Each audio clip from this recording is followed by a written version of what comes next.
Well, Frances G. Joyce is an author, and she's on the line with us here to talk about her book, Everything in Between. Good afternoon to you.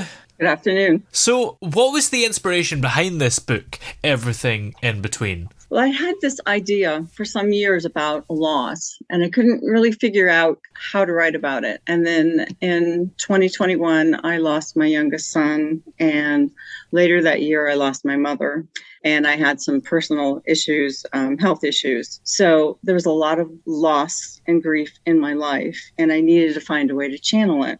So what I did was I went back to this idea and fleshed it through and just started writing. And grief actually, well, a grief support group plays a significant role in the protagonist Sabrina's life, doesn't it? Yes, it does.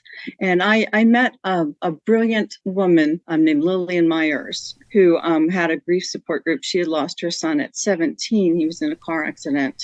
And Lillian started a grief support group here in the Pittsburgh area. And I learned so much just from her talking about what a grief support group's. I've never been to one, but it's something I would consider doing, but, just never really, for me, I just kind of did the little cocoon and stayed in my house. And, we were in the pandemic when my son passed away and my mother. So, didn't really have the choices to run out and grab a support group. So how much research did you have to do for the book? Because obviously you had to find out about the grief support groups, but of course we've all experienced grief, and you in particular can relate a lot to your own life. So was there much research you had to do? I just drew from my experiences of talking to people. I've met a lot of people. And one thing, when you lose a child, people who have lost a child kind of reach out to you. And, so you get that and you hear their stories, and you take something away from each story because it is unique. And that's the thing about grief. I mean, we tend to think that we're the only person who's ever grieved in the world when it happens to us. But, everybody has some sadness in their life and different ways of dealing with it. Yeah. So I didn't really do a lot of research in that. I did do research into Sabrina being a teacher because I wanted to be accurate on what being a teacher is like now in the United States, because, it has changed. It's not as safe as it used to be. And I do mention that there are active shooter drills at the high school where she teaches, because I didn't want to sugarcoat and I want her to be real. Yeah. So, those are little things. And I consulted a lawyer because there are some legal things that go on. So I just wanted to be accurate. Yeah, that's so interesting about consulting the lawyer. I mean, was there a lot of stuff that you were hesitant about putting in the book because of legal issues and maybe other issues as well? Well, no, not really. The legal issue was that the superintendent of the school where Sabrina works is doing some underhanded things. And, I just wanted, and when the police actually do catch up, because he threatened Sabrina, and, I don't want to give everything away about the book, but, when he does finally come to justice, I wanted to be accurate about what the police would do, how they would do it, how they would interview Sabrina, different things like that. So that's where I consulted with an attorney who is a very dear friend of mine. And, and he was so helpful so that I could write this so it could be authentic, because I think sometimes when people write, and that's okay, I mean, they just write what's a great story and they don't really think about, well, this could never really happen in real life, because, our legal system, A to X, right? You can't just jump. So, and I write about real people. So I don't write about millionaires and billionaires and things like that.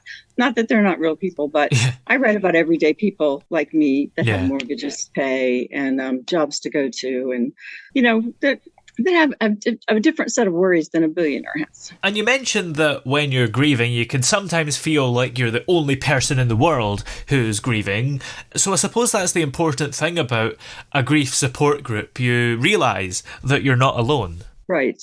And that's where, Sabrina internalized, because she was 18 when this happened, when her boyfriend was killed, and he was the only one killed on that bus. And the thing for her is that she picked the seat where they were sitting. So she feels like if she just picked another seat, or if she just sat on the other side of him, or if she'd just done this, or this, maybe he'd be alive. With that, Sabrina wants to preserve the memory of Adam, but Dr. McManus feels that his memorial could be a painful reminder.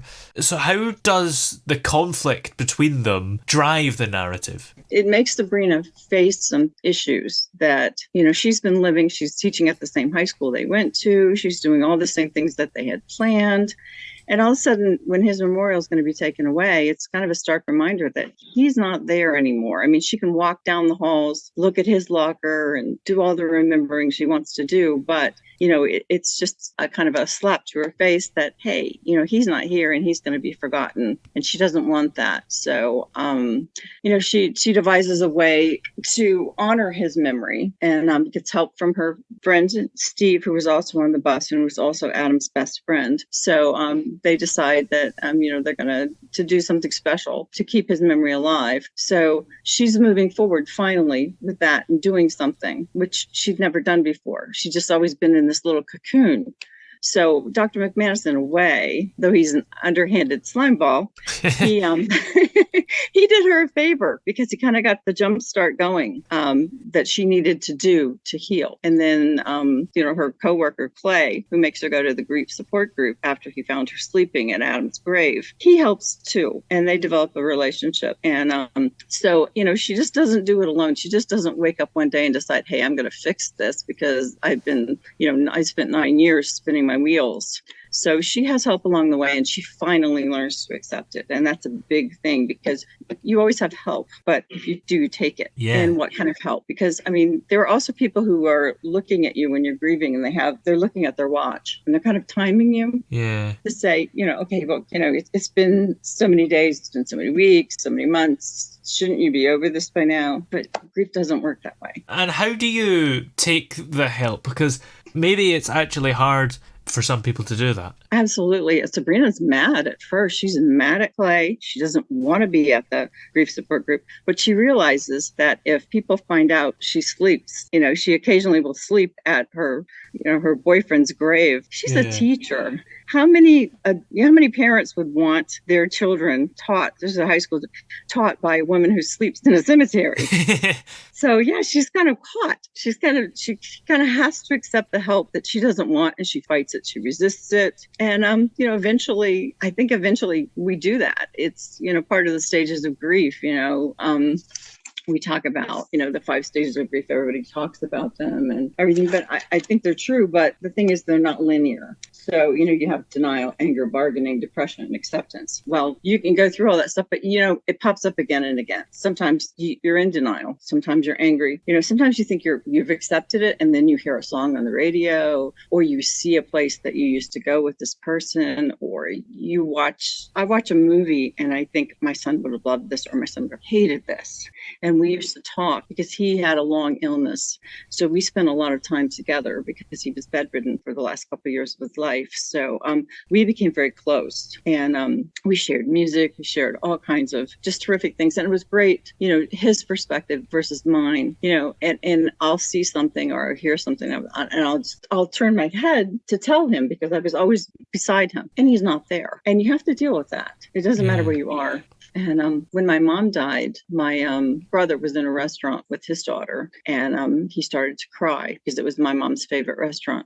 And a man came over to him and said, I can see that you're hurting, and I just want you to know that grief comes in waves. He said, and it'll always be there. He said, you'll just have little waves and big waves, and you'll learn how to jump on your board and ride the waves out. Yeah. And I thought that was just brilliant. Yeah. It's so true. And if we're not experiencing grief ourselves necessarily, but know someone who is, how can we be like that man and not be the person that's sitting offering support, but not really? We're just looking at our watch. It's kind of listening. It's kind of being kind. And you think, how would I want someone to talk to me? And I think, because we're not, like I said, we're not all the same. Some people want you to say, buck up, Yeah.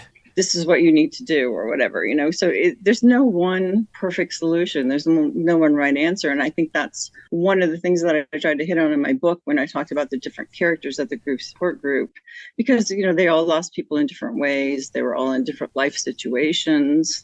Some of us have great support systems, some of us do not. So that's one of the reasons I wanted to write about this, and I wanted to put in some different, because Adam's parents split after he died because it was just too much for his mother. She couldn't handle it. And Sabrina's parents, they became closer, and they became closer with Sabrina. Steve's parents were different. They all handled it differently. And there were people in the accident that I, talk about briefly. How they handled it is totally different. Most of them kind of scattered, went to different parts, and they don't really get together, because when they get together, they think about what happened, and they don't want to. Yeah, it's so interesting that the characters handle it in different ways. And what was it that prompted you to have, Sabrina's parents getting closer and Adam's parents splitting up? Was there a kind of reasoning behind the difference? The thing to me is I let my characters tell me where to go. I mean, I developed Sabrina and Adam and Clay and Steve, and then everything that happened, is based on them and what they seem to me. They become people to me, and I, a little crazy, but I talk to them, and seems like they talk to me, and they guide me. So that's what I got from my characters, is that, these people got closer, these people didn't. Because, it happens. I have friends I know who divorced after the death of their child. I have friends who moved after a child died. And I have my friend Lillian. She and her husband Bob got even closer.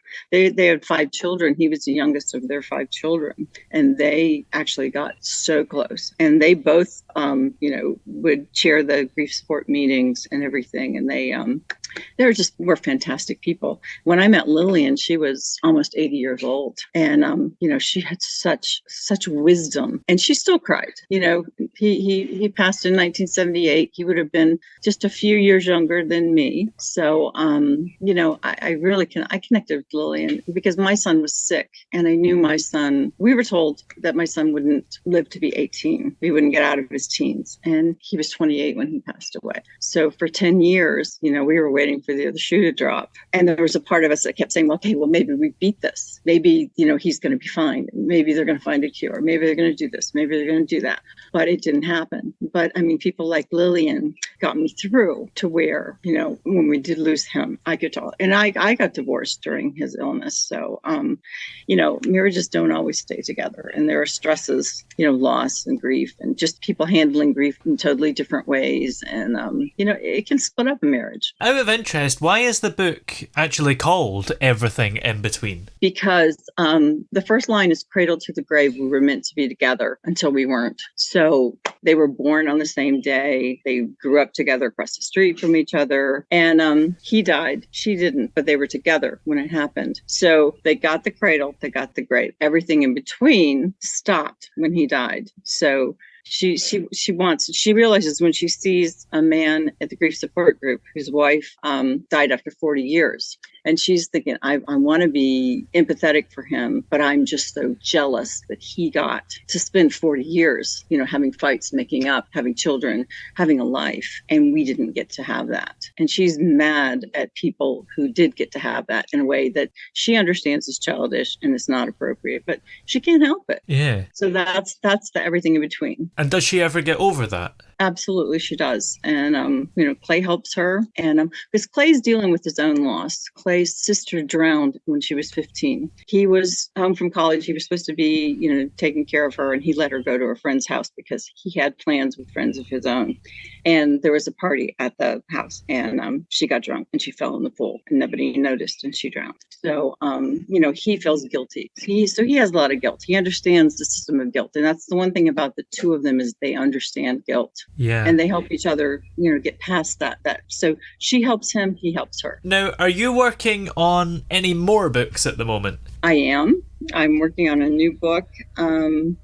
It's about a woman who gets dumped by the man she lives with, and she goes off driving in her car, gets a flat, gets helped by a fellow who, while he's changing her tire for her, he gets dumped. Oh. So they form this spend this day together while she's getting, he patches the tire, or he puts on the temporary spare. So then they go and, he takes her to the tire store so she can get so they spend the day while the car's being serviced, and they end up sleeping together. One time deal, they think. He goes off, he's joined the army, he goes off and leaves for the army. They don't even exchange last names. She's pregnant. So she doesn't know, is it him or is it the guy who just dumped her? So, that's kind of the situation. And is it almost a similar theme? Because, at the start of the story, when they get dumped, it's kind of grief almost. They go through the stages. Yeah, that's true. I mean, I guess it's human experience. I mean, it's what you see. And I think at my stage in life, I've seen a lot of loss. I've seen a lot of, people find happiness. So it's just, I like to write about things that happen, because things like that do happen, actually. Yeah. As much as we think we're so careful and we're so smart, we do foolish things when we're upset. And I think, sometimes that's, grief and loss can be fodder for a lot of books and a lot of things. I don't want to, not that I denigrate, because I read a lot of rom-coms, things like that. So, I watch a lot of rom-coms, read a lot of them, and they're fun and they're great. But, to me, I just want to write about something, people's emotions and how they feel. And because I think it can help other people understand kind of their emotions and how they feel. Yeah. Well, this current book is called Everything in Between. Where are all the places that it's available to buy? It's on Amazon, and it's just been listed. It'll be on Barnes and Noble and all kinds of bookstores and everything. They've just, we're at the early stages in this whole thing. So, I just received word from Daniel Green from Amazon that, it's going into all the stores and everything like that. And so I'm very excited, and I hope everyone picks up a copy and reads it. So yes, it would be great. Sounds exciting. Well, many thanks for joining us today. It's been great having you here. Well, thank you. It's been great talking to you.